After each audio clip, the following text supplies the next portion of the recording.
वालेकुम, कैसी है मेरी प्यारी सी क्यूट सी यूट्यूब फैमिली। अल्लाह करे सब खैर हो, ऑफिस हो, खुशबाश हो। एक नए ब्लॉग के साथ हाज़िर हूँ। 5:30 बजे मैं ब्लॉग का स्टार्ट कर रही हूँ क्योंकि नाश्ते के बाद हम लोग फिर लेट जाते हैं। नाश्ता क्या, दोपहर का जो खाना होता है ना वो नाश्ते में कन्वर्ट हो गया जब से बच्चों को छुट्टियाँ हुई पड़ी हैं। तो उसके बाद मैं थोड़ा लेट जाती हूँ। बाकी जिन्होंने अपने काम पे जाना, मेरे हस्बैंड हैं, वो चले जाते हैं। तो इस टाइम जी मैं उठी हूँ और अब मैंने अपना खाना बनाना है। तो हमारे घर में एक मोहल्ले से मिलने वाली आ गई, उनके लिए मैं चाय बना रही हूँ। उन्होंने बोला बिल्कुल कड़क चाय बनानी है, अब तुम लोगों जैसी नहीं, दूध पत्ती और थोड़ी सी पत्ती। तो देखिए मैंने कोशिश किया उनके लिए कड़क चाय बनानी है। और फिर मैंने पूछा भी कि ये कड़क है, तो उन्होंने कहा हाँ काफ़ी बेहतर है। फिर भी उसको परफेक्ट नहीं बोला था, उन्होंने कहा था काफ़ी बेहतर है।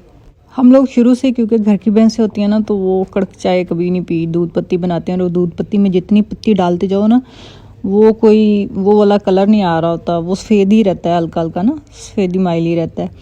तो हमें ये कड़क चाय घुमा देती, वैसे ही पसंद भी नहीं आ रही होती ना जिनको लगी होती। ये देखिए मेरा लाल कैसा लग रहा है, बहुत ही खूबसूरत लग रहा है। जिस चीज़ ने देखा उन्होंने इसकी बड़ी तारीफ़ की कि ये कहाँ से लिया, ये बहुत प्यारा मिल गया। और यहाँ जी मैं चाय उनको दे आई। यहाँ जी मैं बना रही हूँ देसी मुर्गा। हमारी जहाँ वो हैं जानवर रखे, डेरा जो मैंने आपको दिखाया हुआ देखा हुआ था, वहाँ मैंने आपको मुर्गियाँ भी दिखाई थी। और आजकल अंडे सिर्फ 2 ही दे रही हैं, इतनी मुर्गियाँ अंडे सिर्फ 2 ही दे रही हैं। 2 देती हैं, कभी 3 देती हैं। तो आज प्लान कर लिया कि चलो मुर्गा पकाते हैं। देसी मुर्गा बना लिया। वो उसको हलाल करवा के ले आए, मेरे जो फादर इन लॉ हैं वो घर ले आए। तो यहाँ जी मैं उसको पका रही हूँ। तो बहुत अच्छा बना। देसी घी में अगर बनाए ना तो इसका टेस्ट और ही बहुत ही अच्छा आता है, और मक्खन में बनाए तो और आता है। मतलब इन चीज़ों से बहुत ज़्यादा इसके टेस्ट में ना डिफरेंट हो जाता है और टेस्ट ही बहुत लगता है। यहाँ जी मेरा बेटा है और अपने कज़न के साथ ये दोनों इसी तरह की जोड़ी मानी जाती है हमारे घर में, कि जैसे ना हंसों की जोड़ी है। ये छुट्टियाँ आजकल, तो आप देखो कैसे ये दोनों, पता नहीं वो माइंड ग्राफ है, बिल्डिंग बनाते हैं दोनों। तो मिल के ये बिल्डिंग, दोनों मोबाइल पे एक ही गेम है कोई, मैं देखती रहती हूँ, मैं इनको वॉच करती रहती हूँ कि क्या ये देख रहे हैं, क्या इनका इंटरेस्ट है इस वक्त। तो वो बिल्डिंग बनाने वाला एक ना गेम है, तो उसको देखते हैं। यहाँ जी खाना मैंने बना लिया था, सालन मेरा बन चुका था। अब मैं बनाने लगी रोटियाँ। हाँ मैं एक बात कहना चाहती हूँ, ये देखिए मैंने ना लेफ़्ट हैंड से आटा उठाया। मेरी ये शुरू से ही आदत बन गई कि मैं कोई चीज़ उठाती हूँ ना लेफ़्ट से ही उठाती हूँ, जैसे ये देखें। और मुझे बहुत सारा मेरी अम्मी ने टोका भी, लेकिन उस वक़्त ना मैंने काम नहीं किया घर का। तो आदत नहीं बनी। अब मैं करती हूँ ना, बस उठाती हूँ और खाती मैं सीधे हाथ से हूँ और पकाती भी मैं सीधे हाथ से। अब देखेंगे मैंने जो रोटी है ना वो दूसरे हाथ से मैंने डालनी है। बस मुझे उठाने की जो आदत है ना वो लेफ़्ट से हो चुकी है, जिसकी वजह से मुझे काफ़ी मतलब प्रॉब्लम रहा। मेरी अम्मी भी डांटती थी और ससुराल भी आपको पता ही है किस तरह की बातें करता है। तो खैर आदत नहीं गई, मैंने कोशिश की, बहुत कोशिश की, लेकिन वो लेफ़्ट वाली जो बचपन से आ गई ना वो नहीं गई। बस मैं चीज़ उठाती हूँ, मुझे समझ ही नहीं आती कि मैं कैसे मतलब उसको पेड़ा सिर्फ बनाती हूँ। चीज़ उठा के पेड़ा मेरा लेफ़्ट से ही बनता है, वह एक पेड़ा बनता है। और बाकी अब सारे काम देखेंगे मैं राइट हैंड से ही करती हूँ, बस यही एक काम लेफ़्ट से करती हूँ। खाना मैंने बना लिया और फिर हमारे घर में एक गेस्ट आए हैं, तो उनके लिए मैंने सोचा कि मीठा क्या बनाऊँ, कुछ प्लान नहीं हो पा रहा था ना। तो एक उनको फ्लू भी था, इसलिए मैंने मतलब दूध में कोई भी चीज़ बना के दूँगी ना तो कुछ अच्छा नहीं लगेगा उनको ना। खैर यहाँ मेरे हस्बैंड आ गए, उनको मैंने चाय दी। वो एक पंजाबी मूवी देख रहे थे, मुझे कहते चलो आओ मिल के देखते हैं।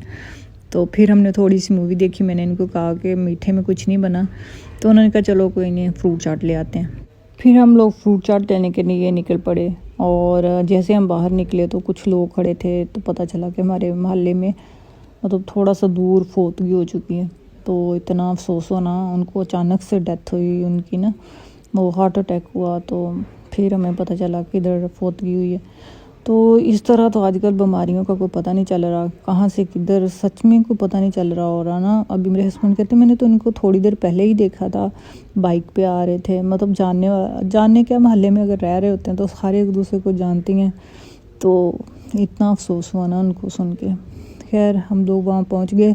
और क्रीम फ्रूट चाट जो होती है ना, वो क्रीम चाट जो उसे बोलते हैं, फ्रूट क्रीम चाट है, इसको क्रीम चाट ही कहते हैं, क्रीम फ्रूट चाट, हाँ ठीक।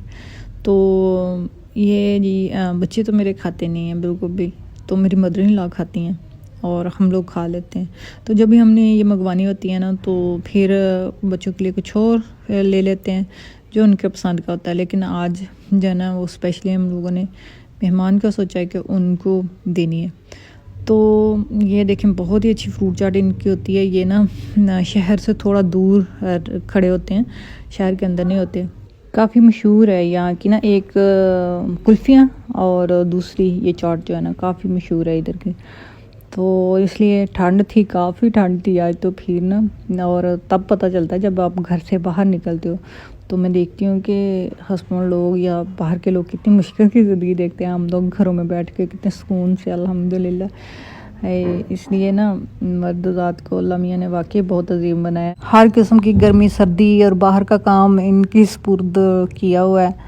तो ये तो हम लोगों को तब पता चलता है जब हम लोग मार्केट में जाते हैं या बाहर जाते हैं और फेस करते हैं इन चीज़ों को, फिर अंदाज़ा होता है इनकी कदरों कीमत का। अल्लाह मियाँ हर के शोहर को, बहन भाइयों को, बाप को सरों पे सलामत रखे, आमीन सुम्मा आमीन। इस तरह मैंने जी सबको क्या अपनी